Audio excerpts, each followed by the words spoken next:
everyone, and welcome to Journey with the Kellers. My name is Amanda Keller, and today we are back in the Keller kitchen. So today we are making something from the Tartine or Tartine, I'm not sure how you say that, cookbook. This is going to be English muffins. So before you make this recipe, you have to make a Poolish for it. And this actually needs to be made the night before. As you can see, I already made mine. To make this, basically what you're going to do is take 1 cup of bread, 1 cup of bread flour, a 1/2 cup of cold water, and 1/4 teaspoon of instant yeast. And you're gonna mix that all together and then just let it sit overnight on your counter. It should double up in size. If you're not ready to use it first thing in the morning, you can cover it up and put it in the fridge for about 6 hours is about the max amount of time it can be refrigerated. So then you're just gonna pull it out when you're ready to use it, like we are now, okay?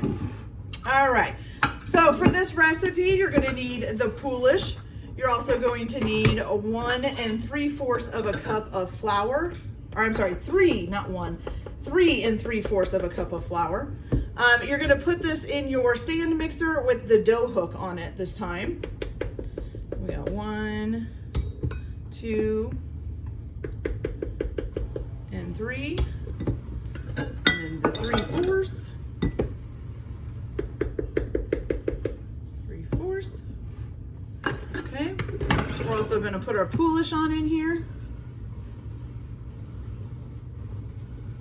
Grab that out of the bowl and put that in there. There we go. Oops, sticking to the hook there. And the last thing that you're going to put in is 1 1/2 cups of warm water. Okay. We're gonna put that all in there. Perfect. All right. And you're gonna turn this on and you're gonna mix it for about 3 minutes. You wanna make sure that they're combined up. Once it is done mixing for the 3 minutes, then you're gonna go ahead and let it rest for 30 minutes. So I'm gonna go ahead and get that done and let it rest, and then I'll be back when we're ready to do the next part. So I'll be back in a little bit. All right, you guys, so now once we've gotten your flour and your warm water mixed together and your Poolish, and you've let it sit for 30 minutes, now you're gonna go ahead and add the yeast. Now, just so you know too, you're mix the first part on low speed, and it says too for the sitting for 30 minutes, if you have a cooler kitchen, you can also take it off of the mixer, take the bowl off of the mixer and set it on like top of your oven or something with the oven running with like a pan of water or something in it. That way it can kind of be in a warm area. Okay. Oh no, I'm sorry. It says a turn off oven with a pan of hot water placed in the bottom to have a resting spot. Okay. All right, so then you're going to return the bowl to the machine if you took it off. If it's like me and my kitchen runs a little bit warmer, you could just leave it in there as it is. Okay, so the next part you're going to do is add your yeast to this. You're going to add 3/4 teaspoon of yeast, and I'm just using active yeast. Okay, so you're going to put, that's a 1/2 teaspoon and then 1/4 teaspoon. Now you're gonna go ahead and mix this on medium speed for 3 minutes, okay? So I'll be back as soon as that's done. Okay, so once you've got your yeast added in there, you're gonna go ahead and add some salt to this. You're just gonna add 1 1/2 teaspoons of salt. And you're gonna mix that for 3 minutes as well on a medium speed. Okay, and then after you get done mixing this for the 3 minutes, then you're gonna go ahead and add in a tablespoon plus 1 teaspoon of olive oil while the mixer is running. And you're just gonna make sure that gets all nice and mixed up in there. Once you get that all mixed up, then you're gonna shut the mixer off, and you're gonna you can either take it off of the bowl off of the mixer and put it back on the oven again, or you can just let it sit, and it has to sit for an hour, okay? And it should be, the dough should maintain a constant temperature of like 77 to 80 degrees while you're doing all this. Let's see, and it doesn't say if it should look like anything after the hour's up. So I'm gonna go ahead and mix in the 1 1/2 teaspoons of salt.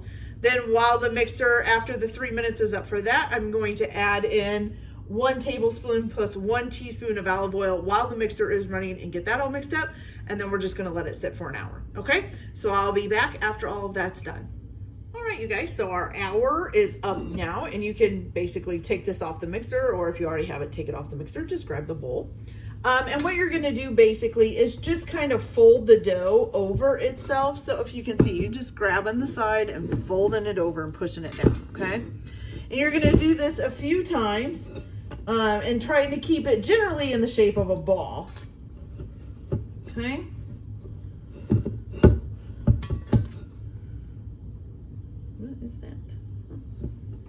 Don't know.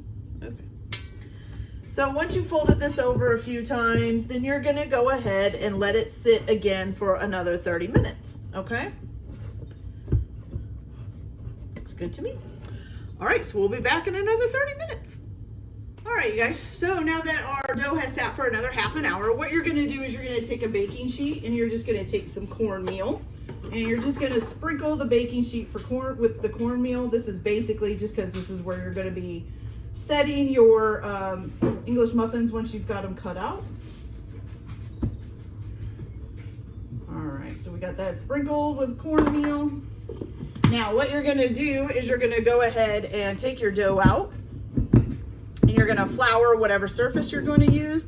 And it says to just pad this out with your hands. I'm gonna put flour on my hands until you get it down to, how big did it say?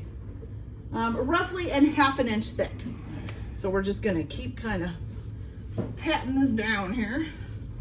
See if we can get it to spread out.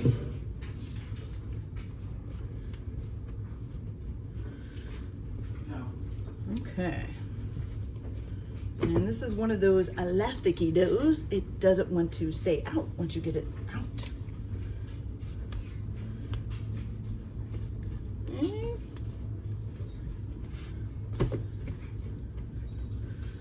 Getting there. All right, so now once you get it to be about ½ inch thick, I think I'm gonna put a little bit more flour. We'll just spread some of this flour out underneath of it because it's starting to stick a little bit. All right, so then you're gonna take, let me grab mine here.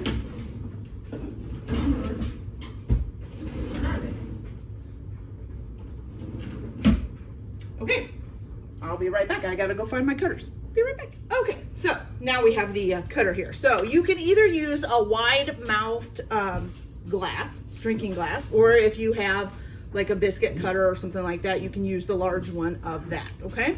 You're basically just gonna cut your biscuits out, well, muffins, and you're gonna put them on your tray with the cornmeal. Ooh, it's not wanting to cut through over here. There we go. And then you're gonna sit and let those rest for another 20 minutes. So basically the cornmeal that you put on there is basically just to kind of keep them from sticking. And then once they've rested for 20 minutes, you can go ahead and heat a cast iron skillet over medium heat and melt just enough butter to cover the bottom of the pan, okay? So once we come back, we will get our cast iron skillet done up and get some butter melted in it, and then we'll fry these up in that. So I'll be back in just a little bit. All right, you guys, so now I've got my cast iron skillet going and I've melted some unsalted butter in the bottom, just enough to cover it. And basically what you're just gonna do is take your English muffins and you're gonna put them down in there. And you're just gonna put a few in the pan at a time. You're gonna cook them until they're golden brown on each side. And then you're just gonna take them out and rest them. Now, once these are done, you can eat them right away, of course, warm, or you can store them in an airtight container airtight container at room temperature for, I think it said 5 days. Let's see. Yes, for up to 5 days. So I'm gonna go ahead and get some of these cooked up, and then I'll be back to try them, and we'll see how they taste. I'll be right back. All right, you guys, we have a beautiful plate of homemade English muffins. Look at those. Those are awesome looking. And of course I did split one in half, put some peanut butter on it to try. So let's see how this one tastes.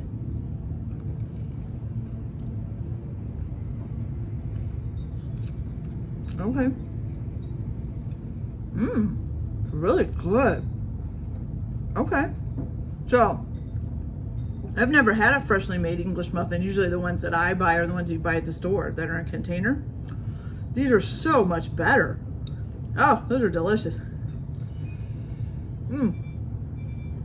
They're not as tough or dried out a lot of times as the one you get in the stores. Fantastic. All right, you guys. All right, so that's it for today. Hope you guys all like this video. Like and subscribe if you like, or don't if you don't. Hope you all have a good day. Enjoy your cooking, and we'll see you later. Bye.